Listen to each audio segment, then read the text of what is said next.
Time now for our misses of the year. Dan, first to you. Well, I'm giving mine to Lance Armstrong, who admitted that he had been blood doping and using other techniques to win all those Tours de France. I mean, this really re-raises the issue of cheating in sports. In August, Major League Baseball suspended not only Alex Rodriguez, but 12 other players for essentially the same reason.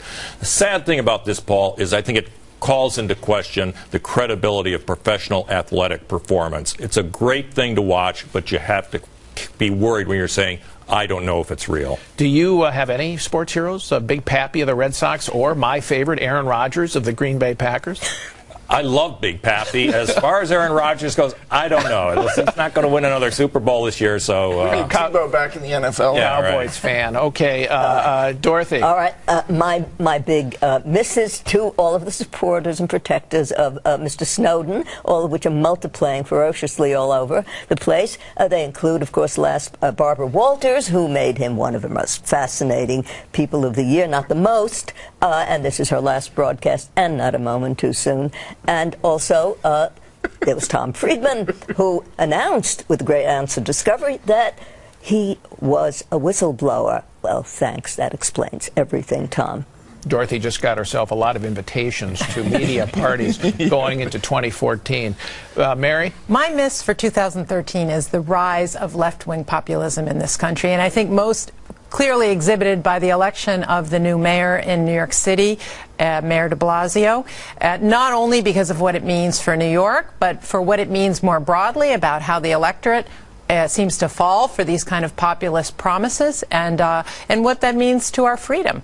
I think the only good news is that now we have a lot to write about with the Sandinista mayor. You think this is the direction the Democrats are going to go as faith in government, confidence in government falls, and they're going to need a new theme for the 2014 election? Is this going to be the big theme? Well, as we know, eventually these promises run out of gas, but until that happens, I think we suffer a lot, and we're seeing that right now with Obamacare. Okay, James. This is a miss to outgoing Federal Reserve Chairman Ben Bernanke for continuing this year to buy another $1 trillion of treasuries and mortgage-backed securities, essentially creating money, forcing it out into the economy. The financial crisis was 5 years ago. It's been years since the recession ended, and now we have this real distortion of prices, and I think eventually there will be a reckoning. You put any more confidence in Janet Yellen, the new Fed chairman, will take over at the beginning of the year? No. So you think that there's going to be easing as far as the eye can see here? Well, this baby step of just cutting back by $10 billion a month when the markets really were ready for more. They were ready for more last summer when Ben Bernanke did his head fake. And I think it's time for government to step back and let markets run. Short summary, Freeman is long for going into 2014. Always. All right. My miss goes to the Republicans who engineered the government shutdown in the name of a goal they couldn't achieve, defunding Obamacare. They hurt their party image, and they reduced whatever leverage they had in the budget negotiations, and now they've divided their party when they need to be unified going into 2014. We called them kamikazes before the showdown, and that may have been unfair to kamikazes, who at least were fighting the enemy. The shutdown leaders took out their own ships. So,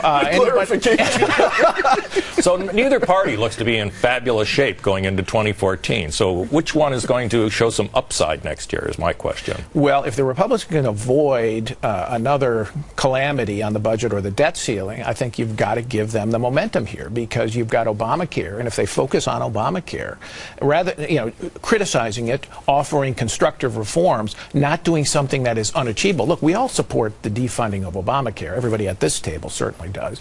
And we have in the newspaper since, well, going back 25 years, we oppose this Hillary kind of care. thing. Right. Hillary care. But it's a question of what is achievable and what will the American people listen to. And I think a critique that offers real solutions for the individual insurance needs of Americans is going to succeed. I think a number of Republican pickups in the Senate is also achievable next year. All right. If you have your own hit or miss from the year, be sure to tweet us at JER on FNC.